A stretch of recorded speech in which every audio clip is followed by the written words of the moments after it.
శుభకార్యాలకు పూజార్ల కోసం వెతుకుతున్నారా? ఇక నుండి అవసరం లేదు. పూజారీస్.com లో అతి తక్కువ ధరలకే పూజార్లను ముందే బుక్ చేసుకోండి. వెంటనే కాల్ చేయండి. నమస్తే. ప్రస్తుతం మనతో ఉన్నారు ప్రముఖ ఆధ్యాత్మికవేత్త, ప్రముఖ జ్యోతిష వాస్తు పండితులు సురేష్ శర్మ గారు ఉన్నారు. వారితో మాట్లాడదాం. నమస్కారం గురుగారు. గురుగారు, ఈ 2024 సంవత్సరంలో అసలు మిథున రాశి వారికి ఏ విధంగా ఉంటుందండి?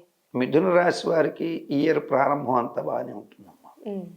కానీ ఏప్రిల్ దగ్గర నుంచి ముఖ్యంగా రక్షణ వ్యవస్థల్లో ఉన్నటువంటి వారు, మిథున రాశిలో రక్షణ వ్యవస్థ అంటే ఏదైతే మనం అనుకున్నాం ఇందాక సంవత్సర ఫలితం చెప్పేటప్పుడు యుద్ధ భయాలు ఉంటాయి, లోకల్గా ఇటువంటి కేసులు ఎక్కువ ఉంటాయి, ఇది అక్రమ సంబంధాలు ఇటువంటి వీటిల్లో ఈ రక్షణ వ్యవస్థ అంటే పోలీస్ వ్యవస్థ ఒకటి, అట్లాగే మిలిటరీ వ్యవస్థ, నౌకా, ఇది ఆర్మీ, నేవీ ఫోర్స్, ఈ రక్షణ వ్యవస్థల్లో జాబ్ చేసేటువంటి వారికి కొంత ఇబ్బందికరమైన కాలం ప్రారంభమవుతుంది.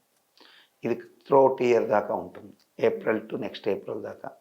కాబట్టి ఆ రక్షణ శాఖల్లో పోలీస్ డిపార్ట్మెంట్ అనుకోండి, లోకల్గా ఉన్నవాళ్ళు వీళ్ళు ఏసీబీ దాడుల్లో దొరికిపోవడాలు, లంచం తీసుకుంటూనో అనవసరమైనటువంటి కేసుల్లో ఇన్వాల్వ్మెంట్ ద్వారా పనిష్మెంట్కి గురవడము, లేదు పార్టీల పరంగా వచ్చినప్పుడు ఒక పార్టీకి సపోర్ట్గా నిలవడం వల్లను, ఇటువంటి వాటి వల్లను, లేకపోతే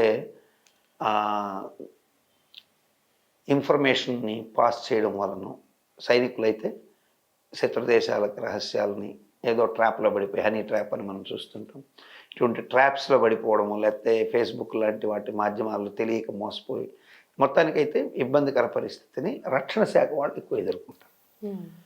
పాలిటీషియన్స్ కూడా ఇదే విధమైనటువంటి కర్మలు ఉన్నాయి. అంటే పెద్ద మొత్తంలో స్కాములకు సంబంధించి లంచాలు తీసుకుంటూ దొరికిపోవడము, లేకపోతే ఏదైనా అక్రమ సంబంధం చేస్తూ దొరికిపోవడం, ఆ తర్వాత వాళ్ళ పరువు మర్యాదలకు ఈదులో పడే పరిస్థితులు రావడాలు, ఇటువంటివి జరిగే అవకాశాలు ఎక్కువగా ఉంటాయి. కానీ వ్యాపారస్తులకు మాత్రం అనూహ్యంగా బ్రహ్మాండంగా ఉంటుంది. ఎందుకు గురువుగారు మరి అని మీకు ఒక అనుమానం రావచ్చు. వ్యాపారస్తులు బాగా ఉంటారంటే వ్యాపారస్తులకు సంబంధించినటువంటి ఆ స్థానాధిపతి యోగ బలంగా ఉన్నాడు. సో కాబట్టి అక్కడ వ్యాపారస్తులు ఏమి చేయరు, వాళ్ళ వ్యవహారాలు సక్రంగా ఉంటాయి. కానీ కుజుడు రక్షణకారకుడు కదా, ఆయనే రాజు కాబట్టి వీళ్ళల్లో ఆ యాంగ్జైటీస్ పెరుగుతాయి రక్షణ వ్యవస్థల్లో ఉన్న వాళ్ళల్లో. కాబట్టి వీళ్ళు అగ్నిమాపక శాఖ కూడా రక్షణ శాఖే లెక్క. ప్రకృతి విపత్తులకు సంబంధించి ఎన్ఎస్జి దళాలు, నేషనల్ సెక్యూరిటీ గార్డ్స్, వాళ్ళు కూడా ఇందులో బాధ్యత. కాబట్టి బాంబు దాడులు ఇటువంటి జరగకుండా చూసుకోవడంలో వీళ్ళ ఉదాసీన వైఖరి కూడా పనికిరాదు. కాబట్టి రక్షణ వ్యవస్థల గురించి ఎంత జాగ్రత్తలు నేను చెప్పానో, యుద్ధ ప్రయత్నాలు జాగ్రత్తగా ఉండాలి, శత్రు దాడులని, రానున్నటువంటి దేశ పరిస్థితుల్లో కూడా ఇటువంటివి కొంత ఇబ్బందికర వాతావరణాల కింద మారకుండా ఉండాలంటే ఖచ్చితంగా మిథున రాశిలో ఉన్నటువంటి వాళ్ళు కూడా జాగ్రత్త పడాలి. వ్యాపారస్తులకైతే వ్యాపారం చక్కగా సాగుతుంది, మిగతా అన్ని రకాల ఉద్యోగస్తులు కూడా బాగానే ఉంటారు. రెవెన్యూ శాఖల్లో వాళ్ళు కానీ వాళ్ళకి ఎవరికి ఏముండదు. ఇంకా మిగతా శాఖల్లో వాళ్ళకి ఎంత ఇబ్బంది ఉండదు, ఒక రక్షణ శాఖ మీద మాత్రమే ఇటువంటి ప్రభావాలు ఎక్కువగా ఉంటాయి. సినీ కళాకారులకైతే మహోన్నతమైన కాలం ఉంటుంది, బ్రహ్మాండంగా సినీ నిర్మాతలు కావచ్చు, వాళ్ళు అద్భుతమైన ఫలితాలు పొందుతారు. మరి ఇక ఇతర ఎలాంటి ఇబ్బందికరమైన వాతావరణం మిథున రాశికి ఉండే అవకాశాలు లేవు. అంటే ఇప్పుడు వివాహ ప్రయత్నాలు చేస్తున్న వాళ్ళకి ఏ విధంగా ఉండొచ్చు? వివాహ ప్రయత్నాల్లో మిథున రాశి వారికి గతంతో పోలిస్తే ఇప్పుడు భార్యాభర్తల మధ్య సఖ్యత లేదనుకుందాం, ఈ డిపార్ట్మెంట్ వాళ్ళని వదిలేయండి. మళ్ళీ మేము కూడా మిథున రాశిలో ఉన్నాం అనుకోవద్దు. ఈ రక్షణ వ్యవస్థలో పోలీస్ కానిస్టేబుల్ భార్యతో ఇబ్బంది ఎదుర్కొంటుంటే వాడికి కుదరదు. సో మిగతా వ్యాపారస్తులు కానీ ఎవరైనా సరే భార్యతో సంబంధ బాంధవ్యాలు మెరుగుపరుచుకోదలుచుకున్న వాళ్ళందరికీ యోగం ఉంటుంది.